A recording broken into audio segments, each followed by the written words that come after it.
बहत निर्मल बद्रीनाथ विश्वम्भरं श्री बद्रीनाथ विश्वम्भरं श्री बद्रीनाथ विश्वम्भरं शेष सुमिरन करत निश दिन धरत ध्यान महेश्वरं वेद ब्रह्मा करत स्तुति श्री बद्रीनाथ विश्वम्भरं श्री बद्रीनाथ विश्वम्भरं श्री बद्रीनाथ विश्वम्भरं श्री बद्रीनाथ विश्वम्भरं श्री बद्रीनाथ विश्वम्भरं।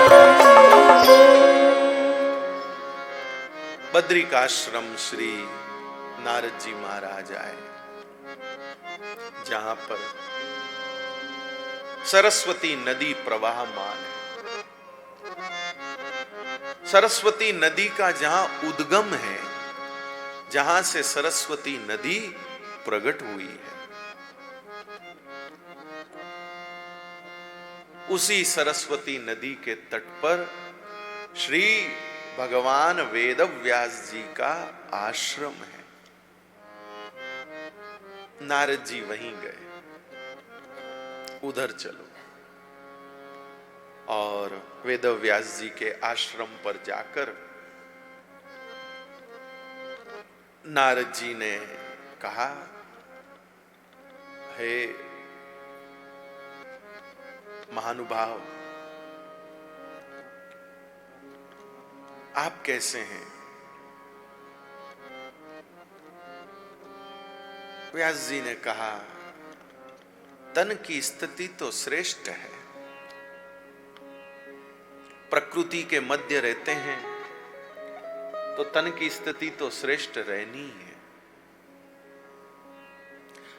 माफ करें, हम लोग प्रकृति में नहीं रहते हैं, हम लोग कृत्रिमता में रहते हैं। घर में फूल सजे हैं, वो भी कृत्रिम है। एयर कंडीशन से ठंडक आ रही है, वो भी कृत्रिम है। कितनी सारी कृत्रिमता हमारे आसपास रहती है, कितनी सारी कृत्रिमता आसपास रहती है। और उन कृत्रिम चीजों में रहते रहते हम लोगों का व्यवहार भी कृत्रिम हो गया है। कृत्रिम का मतलब है अपना बनाया हुआ और वास्तविकता से दूर, वास्तविकता से दूर। तो प्रकृति के बीच में जो रहता है ना, उसका जीवन अलग ही होता है।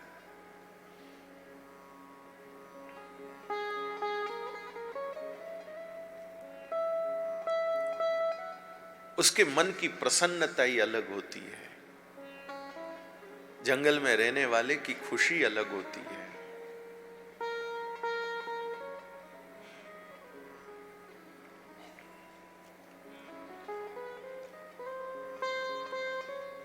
कुछ सालों पहले अपने देश में एक रोग बहुत फैल गया था, आप लोगों को पता ही है। उसके बाद में हम कई जगहों पर गए थे, तो कुछ जगहों पर ऐसे गए जहां लोगों को पता ही नहीं कि कुछ हुआ भी ऐसा। और यहां तो प्रलय जैसी स्थिति बन गई। और कुछ ऐसी जगहें भी हमारे देखने में आई जहां के लोगों को, क्योंकि वो दूर कृत्रिम, वहां फोन नहीं, वहां मोबाइल नहीं, वहां कुछ नहीं, वहां गाड़ी नहीं जाती, आदमी पैदल पैदल जैसे तैसे जाता है। उन लोगों को पता ही नहीं कि ऐसी भी कोई घटना घट के हो गई, ऐसी भी कुछ चीज होके रह गई।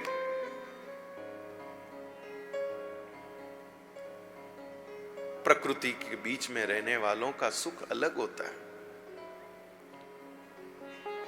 माफ करना मेरे भाई बहन, हमें ये त्रासदी इसलिए झेलनी पड़ी क्योंकि हमारा जीवन प्रकृति से दूर था।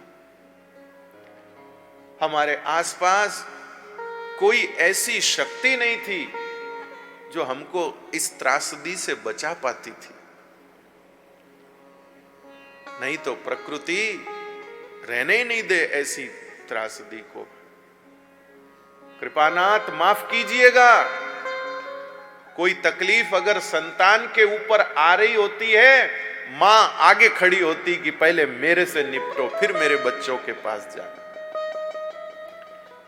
अगर हमारा जीवन प्रकृति पर आधारित होता था, मैं विश्वास के साथ कहता हूं, उस त्रासदी को हमें झेलना नहीं पड़ता था। प्रकृति रूपी मां पहले उस रोग को कहती, पहले मेरे से निपटो, पहले मेरी शक्ति से सामना करो, फिर मेरे बच्चों की तरफ जाना। लेकिन कोई मां थी नहीं हमारे पास में उस समय। प्रकृति रूपी मां से तो हम दूर हैं।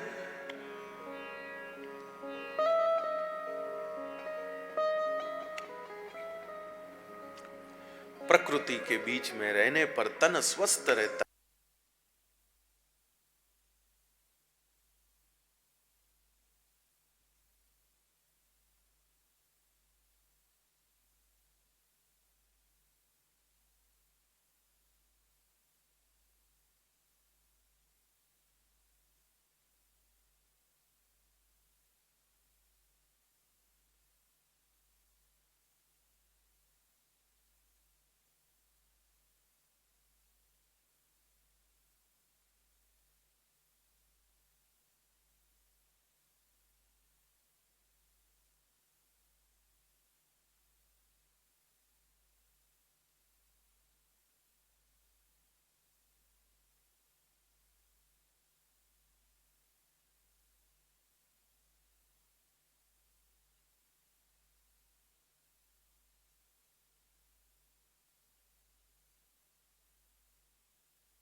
महाभारत का मतलब लड़ाई झगड़ा ही है क्या?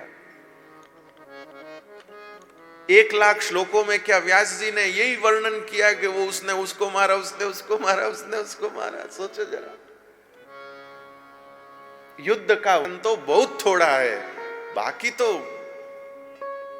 ज्ञान का सूत्र है महाभारत। अनिवार्य रूप से अपने घर में महाभारत रखनी चाहिए,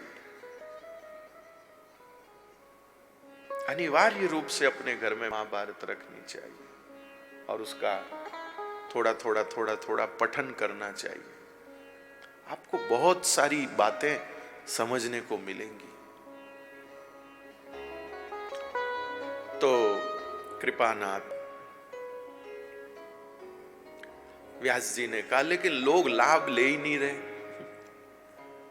लोग लाभ ले ही नहीं रहे, क्या करें भैया, क्या करें? धन का लाभ लोग बिना कहे लेते हैं, पर धर्म लाभ तो भैया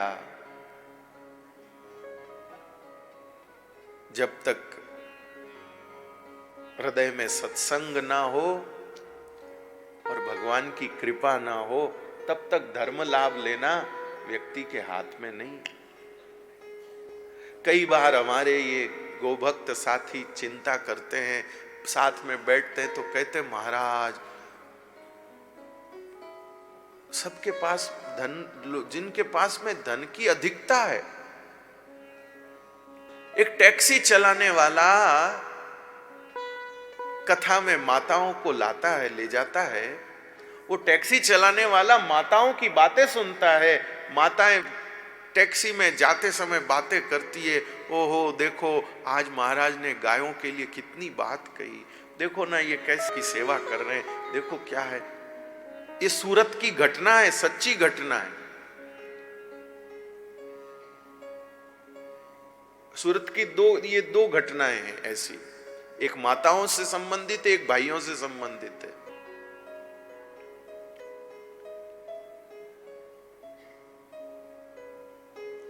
तो कथा से घर जाते समय माताएं कथा में जो गायों से संबंधित चर्चा होती थी वो बात करती थी, उसको सुनकर उस टैक्सी वाले को प्रेरणा हो गई। वो 5,000 रुपए लेके आ गया कि भाई मेरी ओर से गायों की सेवा। और जिनकी तिजोरी में करोड़ों रुपया है उनके आगे जाकर आप रो दिए कि महाराज गाय दुखी है, आप सेवा करिए, चारा दीजिए। वो टस से मस नहीं होए। बताओ क्यों? मेरे भाई बहन, जिस हृदय में सत्संग उतरता है वो ही हृदय सेवा में आगे आता है भैया, सीधी बात ये है। जिसके दिल में सत्संग उतरेगा वही व्यक्ति सेवा करने आगे आएगा, सीधी बात। सत्संग जिसके हृदय में, उस टैक्सी वाले के हृदय में सत्संग उतर गया माताओं की बातें सुनकर। कथा से एक सज्जन जाते थे वापिस पान वाले की दुकान पर पान खाने। उस पान वाले ने पूछ लिया, भाई साहब आजकल आपने समय बदल दिया आने का पान के लिए। बोले आजकल मैं कथा में जाता हूं। कहाँ कथा, क्या कथा? तो उस भाई ने ऐसे ही नॉर्मल बताया कि अमुक अमुक जगह पर ऐसी कथा हो रही है, गायों के लिए ऐसे ऐसे हो रहा है। उस पान वाले ने अपने गले में से 500 रुपया निकाल के, कल आप जाएं तो मेरी ओर से भी 500 रुपए दे दीजिए। अब आप बताओ,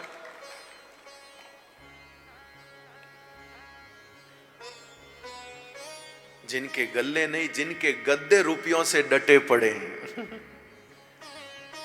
लेकिन नहीं हो सकती सेवा, तो इसमें विचार नहीं करें ना, अपने मन में ऐसे किन्हीं के लिए कुछ भी लावें। लेकिन ये सेवा तो भैया सत्संग हृदय में उतरेगा तब होगा।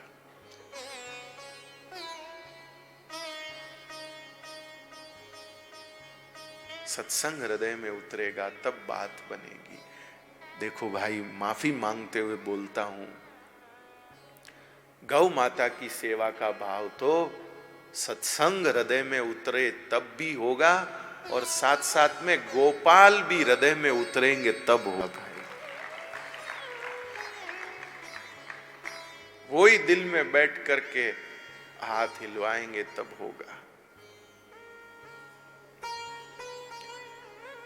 अभी कथा के शुरू से पहले उद्घोषणा में कह रहे थे ना कि भाई इनको जो भी इसमें आयोजक हैं उनको खूब भगवान लाभ दें, वो ज्यादा ऐसे करें ऐसे करें। आपको कुछ कहने की जरूरत नहीं है, आपको बस इतना कहना है, ठाकुर जी आप इनके दिल में बैठे रहो, बस आप इनके दिल में बैठे रहो। जिसके हृदय में ठाकुर जी बैठे रहेंगे वो ठाकुर जी फिर बैठे बैठे क्या देखेंगे?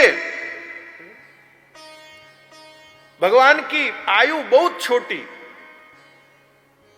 3-4 साल के ठाकुर जी मां को जिद करते हैं कि मुझे गाय चराने जाना, मुझे गाय चराने जाना। मां कहती कि लाला अभी तू छोटा है। ठाकुर जी कहते हैं मां तू क्या चाहती है, मैं हमेशा छोटा ही रहूं? ध्यान से सुनिएगा,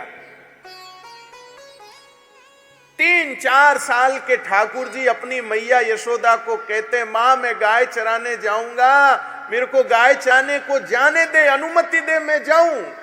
मां कहती तू छोटा है। तो भगवान कहते कि मां तू क्या चाहती है, मैं छोटा ही रहूं? मां कहती नहीं, चाहती तो हूं कि बड़ा हो, तो गाय चराऊंगा तभी बड़ा होऊंगा, ऐसे घर में बैठा बड़ा नहीं होऊंगा। ठाकुर जी कहते गाय चराऊंगा तब बड़ा होऊंगा, घर में बैठने से बड़ा नहीं होऊंगा।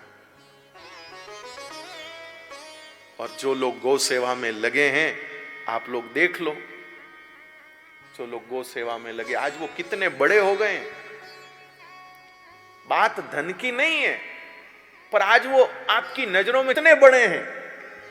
आप उनके चरणों में सिर नहीं रखते हैं, पर आपका हृदय तो उनके चरणों में झुकता है। भाई वो कितने बड़े हैं।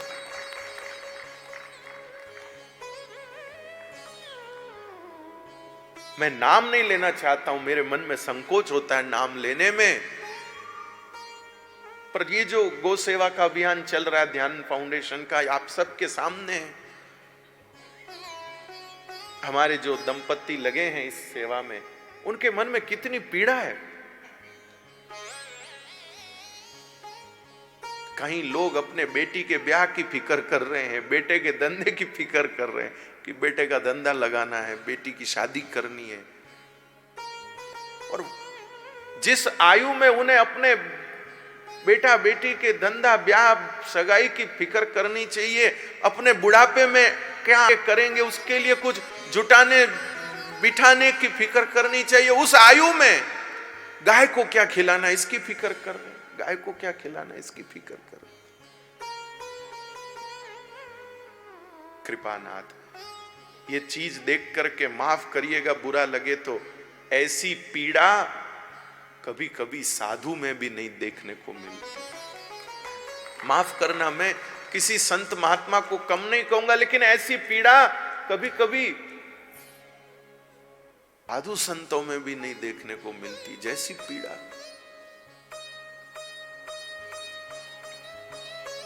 ऐसी पीड़ा देख करके मन नतमस्तक हो जाता है। धन्य है वे, धन्य है जिसने उनको जन्म दिया है, वे धन्य है जिन्होंने ऐसा हृदय बनाया उनका, वो धन्य है।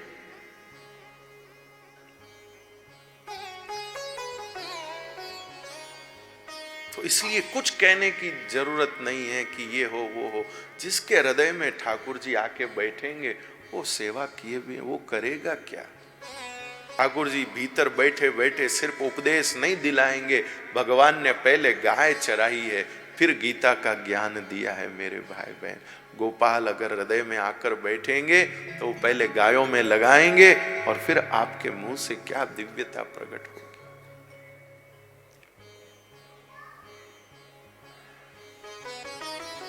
तो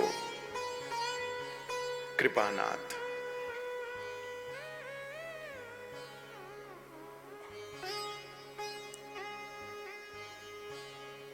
कृपा के बिना नहीं होता, प्रभु के हृदय में विराजे बिना नहीं होता। तो व्यास जी कहते हैं सबको धन का लाभ चाहिए, धर्म लाभ नहीं चाहिए। सबको धन लाभ करना है, धर्म लाभ नहीं करना है। सबको धन का लाभ करना है, धर्म लाभ नहीं।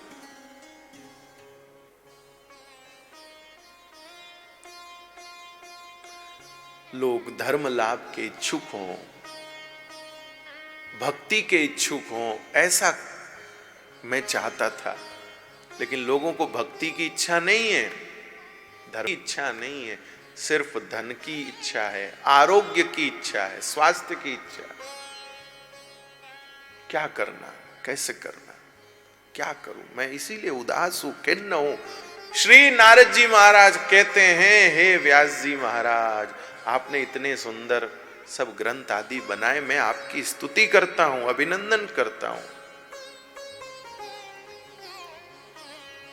लेकिन आपने क्या किया? आपने किया थोड़ा, आपने ज्ञान भी रखा, सब बातें भी रखी, लेकिन आपने भी लोगों की कामनाओं की पूर्ति के साधन बनाए। आपने भी ऐसे मंत्र बनाए कि इन मंत्रों की सहायता से आपकी ये इच्छा पूरी हो जाएगी, इन मंत्रों की सहायता से आपकी ये इच्छा पूरी हो जाएगी, इन मंत्रों की सहायता से आपका ये काम बन जाएगा, इन मंत्रों की सहायता से आपका ये काम बन जाएगा। आपने भी ये सब मंत्र प्रकट कर दिए तो लोग इसी के पीछे पड़ गए। आप अगर ये बता देते कि पहले ऐसा जीवन बनाओ फिर ये मंत्र जपो, तब आपका काम बनेगा। पहले आचरण की अनिवार्यता, फिर उसके बाद में अनुष्ठान। पहले आचरण फिर अनुष्ठान। अब भैया आचरण के तो पते ही नहीं है, अनुष्ठान तो बड़े से बड़ा है। सुबह यज्ञ में बैठे हैं, शाम पार्टी में बैठे हैं, ये आचरण है। सुबह स्वाहा स्वाहा कर रहे हैं और शाम को आहा आहा कर रहे हैं। क्या करें, फिर भी काम चल रहे हैं। फिर भी काम चल रहे हैं।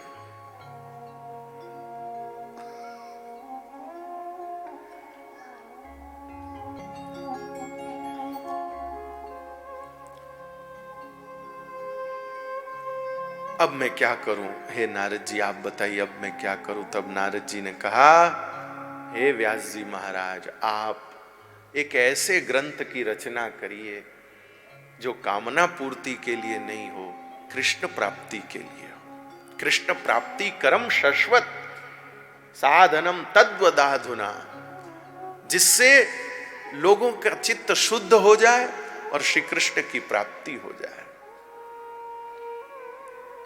मन शुद्ध होने पर तो जैसे चश्मा पे मिट्टी जमी है तो आपको सब धुंधला धुंधला दिख रहा है, चश्मा अगर साफ हो जाएगा तो सामने जो बैठा वो स्पष्ट दिखेगा। ऐसे चित्त शुद्ध हो जाएगा। श्री कृष्ण तो सामने बैठे, चित्त शुद्ध नहीं है। चित्त शुद्ध होते ही तो सामने दिखेंगे भगवान। हर घट मेरो साइया खाली घटना कोई। ऐसी कौन सी जगह है जहां भगवान नहीं हो? ऐसा कौन सा स्थान है जहां श्री भगवान नहीं हो? घट घट में बैठे, हरि व्यापक सर्वत्र समाना, हरि व्यापक सर्वत्र समाना, प्रेम ते प्रगट होई मैं जाना, प्रेम ते प्रगट होई मैं जाना। हर घट मेरो साइया खाली घट ना कोई। भगवान तो सब जगह है, पर क्या करें, हृदय शुद्ध नहीं है। हृदय शुद्ध हो तो सामने बैठे ठाकुर जी नजर आएंगे।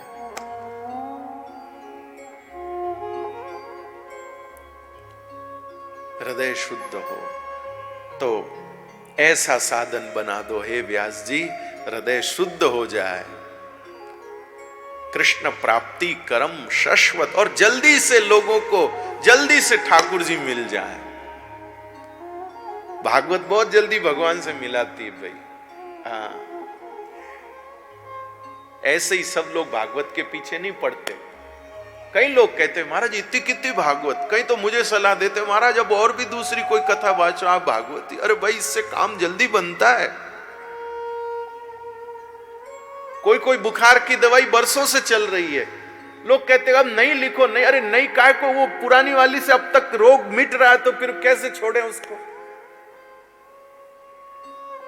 नहीं तो प्रयोग होगा, ये तो परीक्षित है।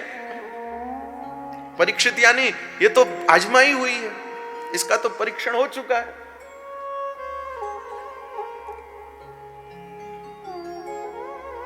कृष्ण प्राप्ति करम शाश्वत। बहुत जल्दी से भगवान मिल जाते हैं भागवत से।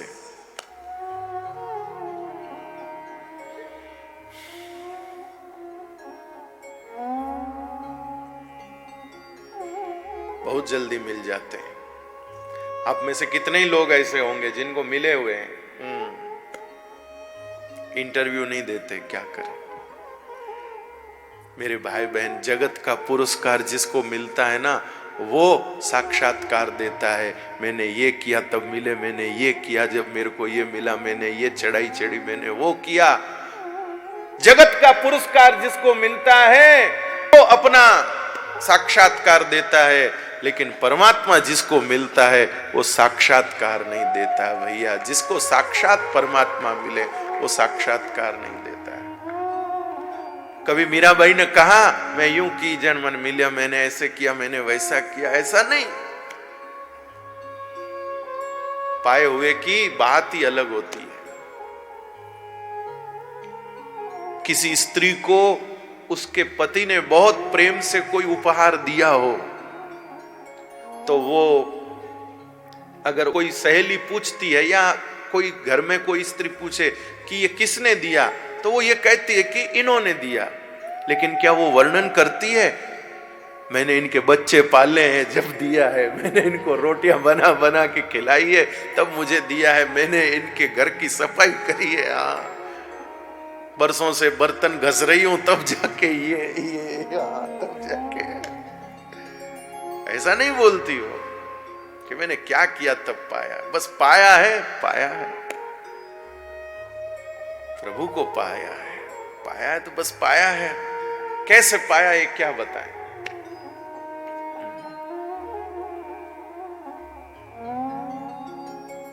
लीनो गोविंदो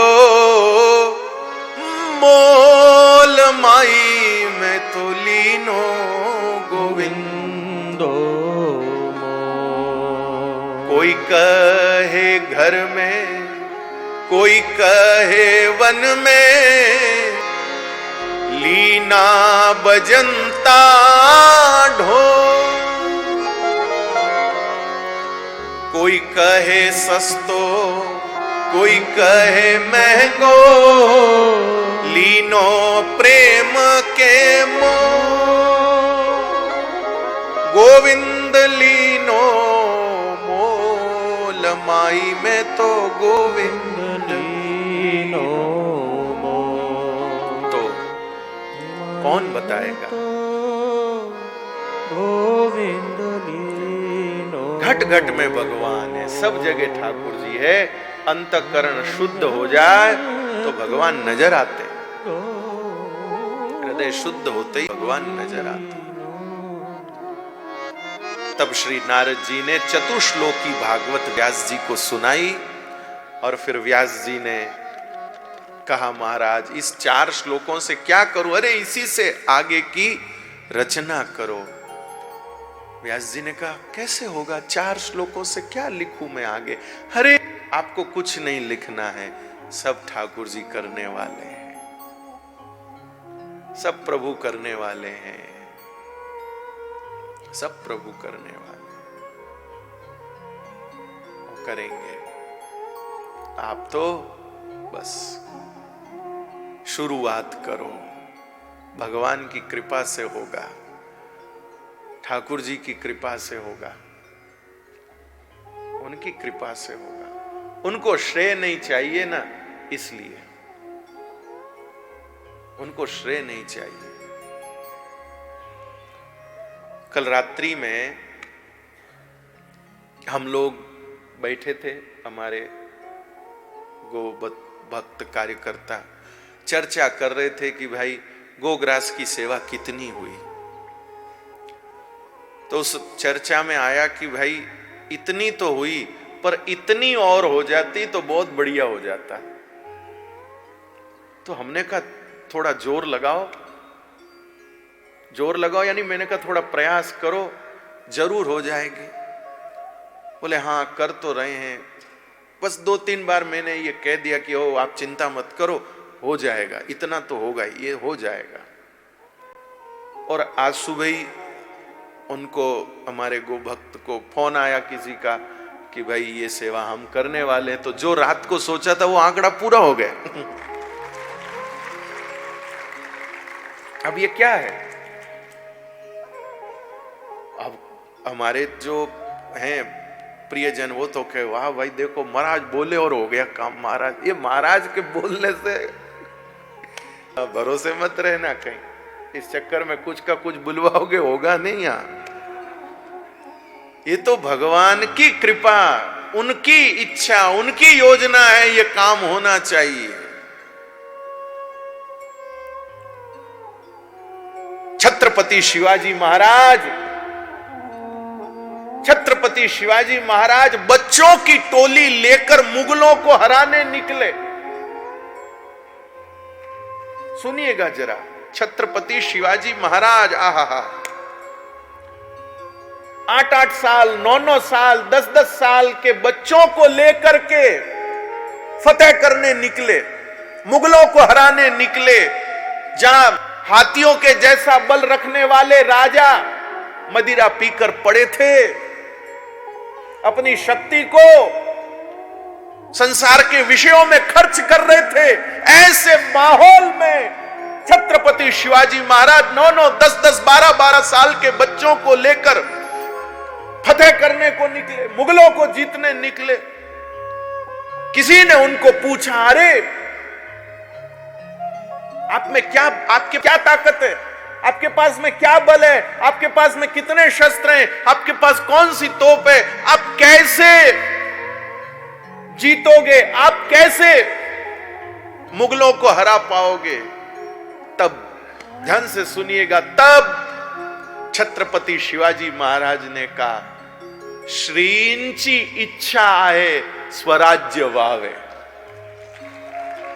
श्रींची इच्छा है स्वराज्य वावे, यानी भगवान की इच्छा है कि स्वराज्य होना चाहिए, इसलिए हम निकले। बस जो होगा उसकी इच्छा है, इसलिए काम होगा, हमारी ताकत से काम नहीं होगा।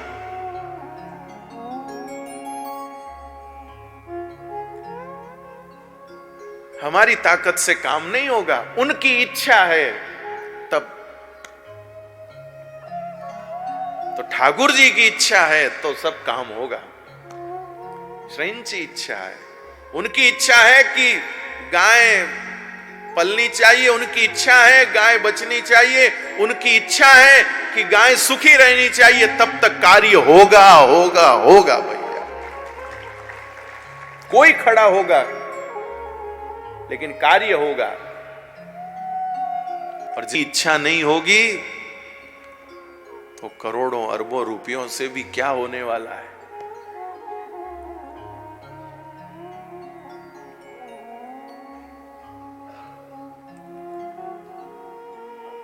दो 2008-9 की बात है, हमारे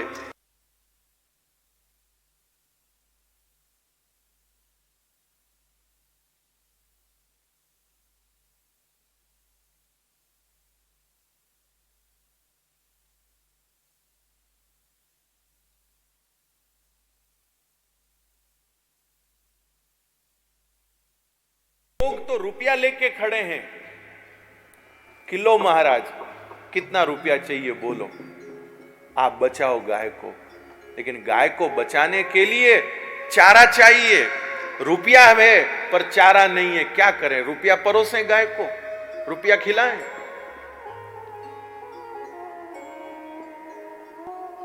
और रुपयों से भैया कुछ बन सकता है क्या? एक बताओ, पराठे बन सकते रुपया से?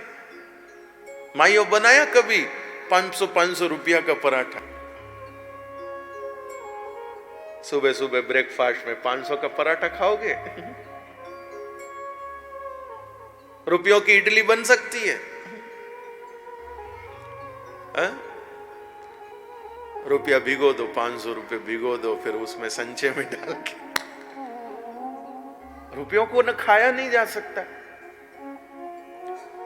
फिर हमारे सब संतों ने, सब ने मिलके ठाकुर जी की प्रार्थना करी, कीर्तन किया, और ठाकुर जी ने बरसात करने पर बरसात हुई तो भैया एक ही रात की बरसात में अगले दिन तो हरे भरे हो गए रास्ते भैया। तब हमारे महाराज जी ने कहा, पूज्यपाद श्री पथमेड़ा महाराज जी ने कहा, हम लोगों ने लाख कोशिश करी पर हम गाय को नहीं बचा पाए। ठाकुर जी की इच्छा थी तो देखो एक रात में उन्होंने व्यवस्था कर दी गाय के लिए। कोई सेठ कुछ नहीं कर पाया। श्रींची इच्छा है, भगवान की इच्छा है, तब काम हो रहा है। उनकी इच्छा रहेगी जब तक होता रहेगा। उनकी इच्छा, जो घट रहा है सब उनकी इच्छा है।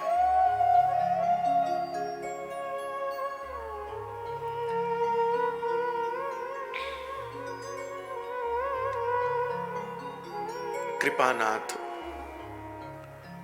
पड़ोसी की इच्छा का कुछ होता है ना तो हमको इतना अच्छा नहीं लगता है, क्योंकि हमारा पड़ोसी से प्रेम नहीं है। पड़ोसी के घर में जोर का संगीत बजे, डीजे बोलते हैं, क्या बोलते हैं, बड़ा स्पीकर हो न वो धचक धचक वैसा वो करे और जोर का संगीत बजे, हम लोग कहते हैं कान फटे जा रहे हैं, हे भगवान ये लोग क्या करते हैं, ये क्या करते हैं। और ठीक 15 दिन बाद आपके घर में आपके बच्चे बजाते हैं ना, आप भी कहते हैं हाँ बेटा हाँ बेटा। और उस समय पड़ोस वाले शर्मा जी कहते ये बंद कराओ। बोले इस आदमी का ये ऐसे ही, ये मोहल्ले में ऐसे ही। अरे भाई थोड़े दिन पहले आप ही नहीं शर्मा जी की शिकायत लेके आप गए थे, तब तो आपने नहीं। क्या करें, अपने बेटे से प्रेम है इसलिए उसकी इच्छा अच्छी लगती है, शर्मा जी से प्रेम नहीं इसलिए उनकी इच्छा हमको बेकार लगती है। ऐसे ही भैया भगवान से प्रेम होगा तो भगवान की इच्छा से जो होगा वो अच्छा लगेगा। भैया भगवान से प्रेम होगा तो जो उनकी इच्छा से होगा वो अच्छा लगेगा।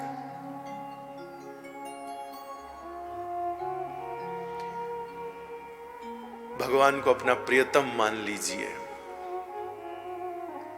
ठाकुर जी को अपना प्रियतम मान लीजिए और विश्वास कर लीजिए उनकी इच्छा है वो होना चाहिए।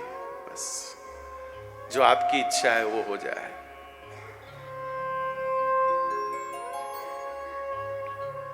बस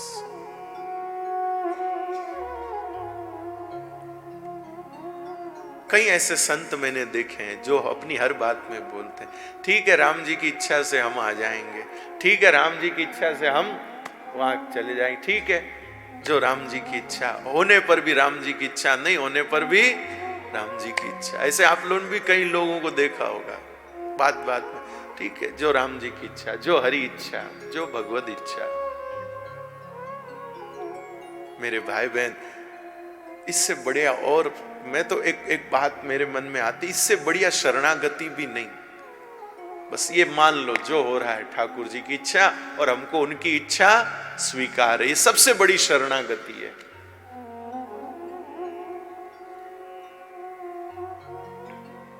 एक भगत थे, सिलाई का काम करते थे, तो उनके पास एक मशीन थी।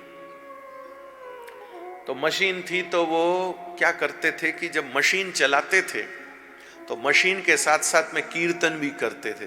तो एक तरफ तो मशीन चलती थी ठक ठक ठक ठक ठक ठक ठक ठक ठक ठक ठक ठक, और ऊपर से फिर भगत जी की वाणी चलती थी, गोविंद बोलो गोपाल बोलो ठक ठक ठक ठक ठक ठक ठक, राधा रमण हरि गोविंद बोलो ठक ठक ठक ठक ठक।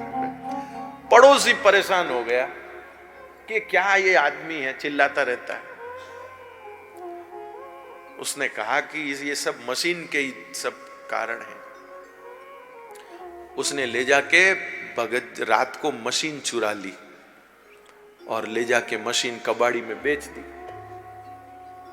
अगले दिन भगत जी ने दरवाजा खोला, दुकान खोली तो मशीन गायब। पुलिस के पास नहीं गए सूचना लिखाने। लोगों ने, हितैषी जो थे उन्होंने कहा भगत जी मशीन चोरी हो गई, पुलिस को तो कहो वो तो कहो। बोले कोई बात नहीं, ठाकुर जी की इच्छा नहीं है अब ठक ठक सुनने की, ठाकुर जी की इच्छा नहीं है ठक ठक सुनने की। चलो सुई डोरा से काम करने लगे, कीर्तन मुंह से ही करते, अब वो ठक ठक बंद हो गई। पड़ोसी राजिक देखा बंद हुई ठक ठक। अब वो पड़ोसी के हाथ में फोड़ा हो गया। डॉक्टर के पास गया, डॉक्टर ने फोड़ा हटा के पट्टी कर दी। 2-5 दिन में वापिस पट्टी खोलनी थी, पट्टी खोली तो वैसा का वैसा फोड़ा। चिकित्सक ने कहा ऐसा आज तक नहीं हुआ। फिर से उस फोड़े को हटाया, फिर पट्टी करी, फिर वो गया, फिर फोड़ा। चिकित्सक सत्संगी था, चिकित्सक ने कहा भाई साहब इस हाथ से कोई गलत काम तो नहीं किया है ना आपने? बोले नहीं नहीं कुछ नहीं किया, कुछ नहीं किया, ऐसे नहीं, पट्टी कर दो, पट्टी कर दो। उदास घर पर आया, पत्नी ने पूछा क्या बात है, आपका फोड़ा ठीक क्यों नहीं हो रहा है? उसने कहा डॉक्टर ने कहा इस हाथ से कोई गलत काम तो नहीं किया। पत्नी बोली सच बोलो किया क्या? अदालत में आदमी झूठ भी बोल सकता है, लेकिन घर के कोर्ट में जब पूछा जाए तो फिर आदमी को सच कहना ही पड़ता है। सच बोलो, क्या किया? क्या कुछ? हाँ हाँ हाँ हाँ हाँ किया गया। क्या किया? बोलो फटाफट बोलो। तो कहा वो भगत जी है ना पड़ोस में दुकान वाले, उनका मैंने मशीन चुरा के वो ठक ठक। अरे राम राम राम राम, आप भी ना जाओ उनकी मशीन वापिस रख के आओ। और बेचारा इधर उधर गया कहीं ढूंढ ढांड के, और वो मशीन कहीं से कबाड़ी वाले से पैसे दे के वापिस लानी पड़ी। भगत जी के दुकान में वापिस रखी, दुकान बंद किया। और फिर अगले दिन भगत जी आए तो देखे मशीन तो वहीं पड़ी है। लोगों ने कहा भगत जी चमत्कार हो गया, मशीन वापिस आ गई। भगत जी बोले चमत्कार नहीं है, ठाकुर जी की इच्छा हो गई है ठक ठक सुनने की, इसलिए वापिस आ गई। भगवान की इच्छा। राजी है हम उसी में जिसमें तेरी रजा है। रजा माने इच्छा। राजी है हम उसी में जिसमें तेरी रजा है। अपनी तो यूं भी वाह वाह है, और यूं भी आपकी इच्छा में रहने में हमारी खुशकिस्मती है। हम आपकी इच्छा में रहें, ये हमारी खुशी है। तो उनकी इच्छा, तो भगवान की इच्छा होती है तब कार्य होता है। हे व्यास जी, किसी समय में मैं भगवत पार्षद नहीं था, गांव की एक दासी का बेटा था, गांव की एक रसोई बनाने वाली स्त्री का मैं पुत्र था। मेरी माँ गांव में रसोई बनाना काम करती थी, घर घर जाके रोटी पकाती थी, उससे जो कुछ मिलता था उससे मेरा जीवन चलता था। लेकिन भगवान की इच्छा थी कि मैं उनके चरणों में पहुंचूं, तो मेरे जीवन में एक घटना घटी। क्या घटना घटी?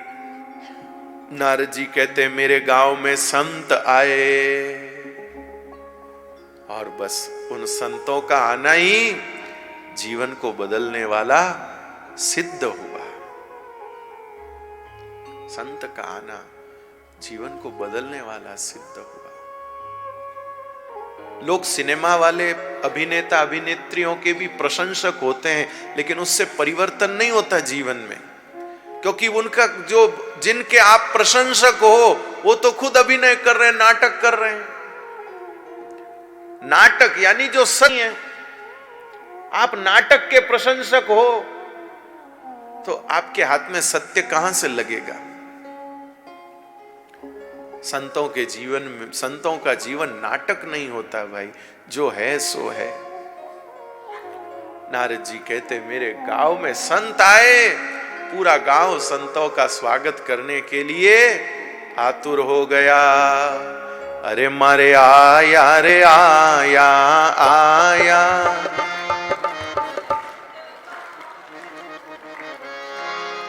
अरे मारे संत पावना आया, हरि भगत पावना आया। ओ मारे संत पावना आया, हरि भगत पावना आया। ओ मारे आया रे आया आया, मारे संत पावना आया।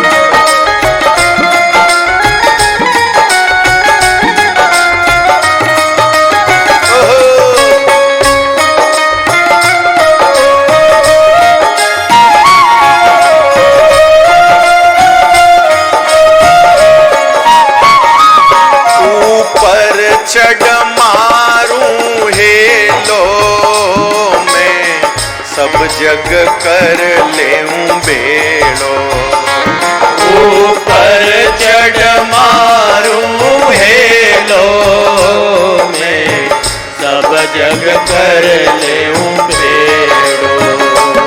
कोई आवो रे भाई आवो, आणो जीवन सफल बनाओ। कोई आओ रे भाई आओ, तारो जीवन सफल बनाओ। हे मारे आया रे आया आया, मारे संत पावना आया। मारे आया रे आया आया, मारे संत पावना आया।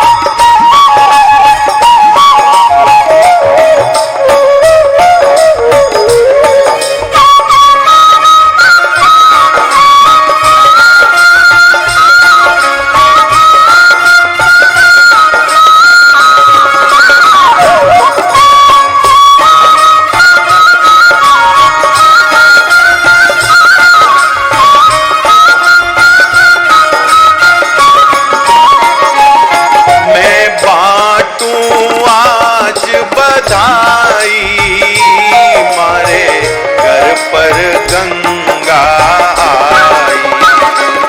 मैं बांटूं आज बधाई, मारे घर पर गंगा आई।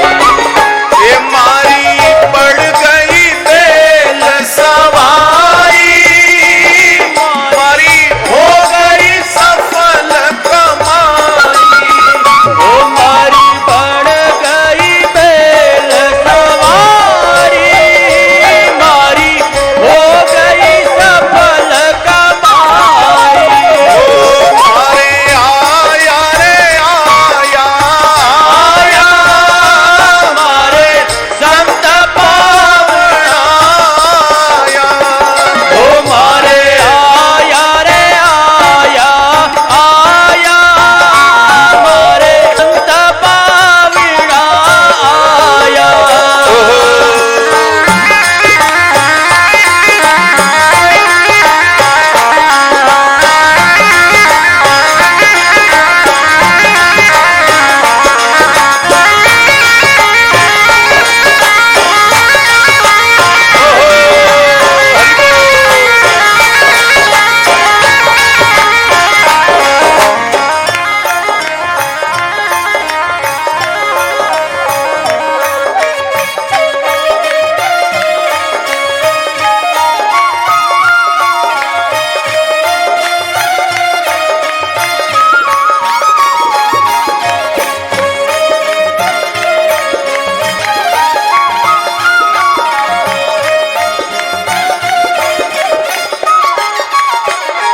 है तो रंग बरसावण आया, संग हरि भगता ने लाया।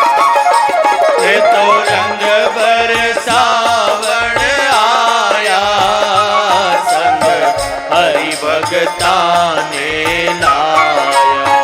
और सूता ने आए जगाया, मारी कंचन कर दी काया।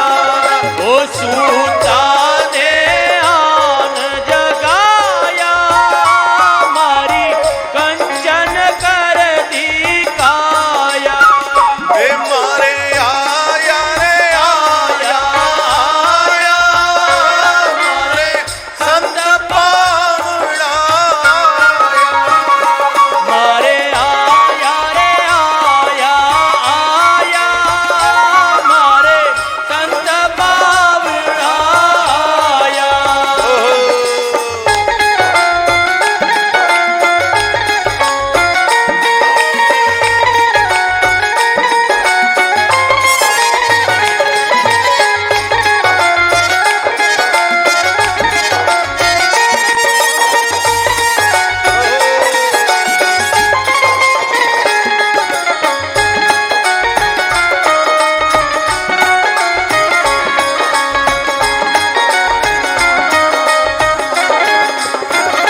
मारे संत पावड़ा ओ मारे आया रे आया आया मारे संत पावड़ा आया ओ मारे आया रे आया आया मारे संत पावड़ा मारे आया रे आया आया मारे संत पावड़ा आया अरे आया रे आया आया मारे संत पावड़ा ओ मारे आया रे आया आया मारे संत पावड़ा आया अरे आया रे आया आया मारे संत पावड़ा आया ओ मारे आया रे आया आया मैं संत पावड़ा आया ओ मारे आया रे आया आया मारे संत पावड़ा ओ मारे संत पावड़ा आया ओ हरि भगत पावड़ा ओ मारे संत पावड़ा आया ओ हरि भगत पावड़ा आया ओ मारे संत पावड़ा आया ओ हरि भगत पावड़ा आया ओ मारे संत पावड़ा आया ओ हरि भगत पावड़ा आया ओ मारे संत पावड़ा आया ओ हरि भगत पावड़ा आया अरे मारे आया रे आया आया अरे मारे संत पावड़ा आया गांव में संत आए।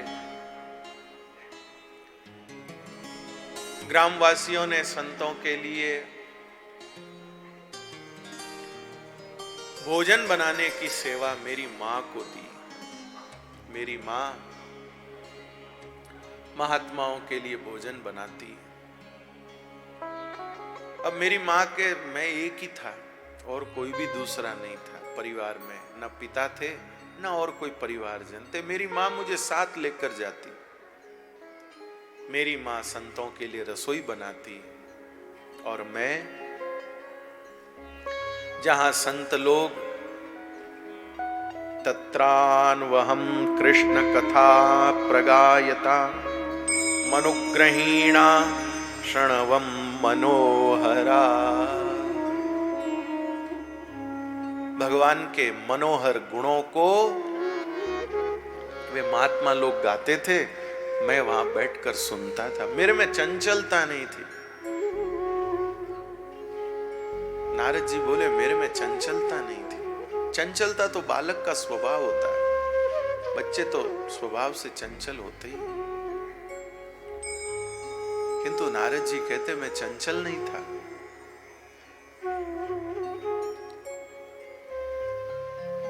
मैं चंचल नहीं था। कृपानाथ। बालक को कुछ चाहिए नहीं, इसलिए वो उछलता कूदता रहता है। जिसमें चाह होती है ना, वो चंचल नहीं होता है, क्योंकि उसका ध्यान अपनी चाह के ऊपर होता है। आप लोग अब कथा में बच्चा है तो ये चंचलता कर रहा है, भाग रहा है, दौड़ रहा है। आप लोग क्यों नहीं दौड़ रहे? कई कई बच्चे, कई बड़े भी चंचल होते हैं कथा में। तो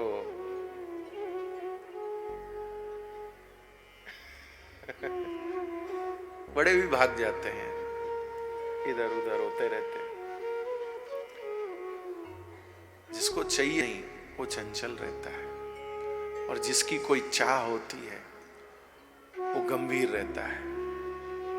आपको चाहिए, आपको कथा में सूत्र चाहिए, आपको कथा में तत्व चाहिए। आप मन में समझते कि भाई हमने जो यहाँ वक्त दिया है, उस वक्त का बेनिफिट क्या है। हमें कथा में कोई तत्व मिले, हमें कथा में कोई सूत्र मिले।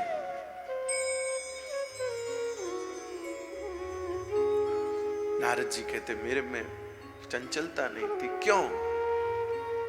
क्या आपको कोई चाह थी? नारद जी कहते हैं चाह नहीं थी, पर चाह क्या हो ये जानने की चाह थी। चाह तो नहीं थी कि लड्डू चाहिए या पेड़ा चाहिए या वस्तु चाहिए या अमुक चाहिए तमुक चाहिए, ये चाह तो नहीं थी। पर चाह क्या होनी चाहिए ये पता करने की चाह थी।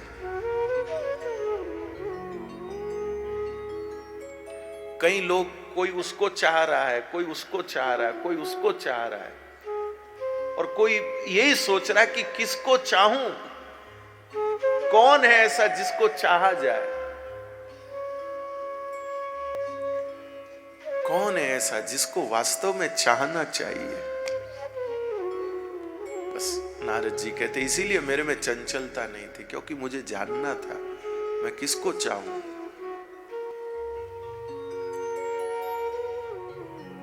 तो उस समय नारद जी कहते हैं, मैं कृष्ण कथा, महात्मा लोग कथा सुनाते थे, मैं उधर जाने लगा, वहां बैठने लगा, सुनने लगा। तत्रान्वहम् कृष्ण कथा प्रगायता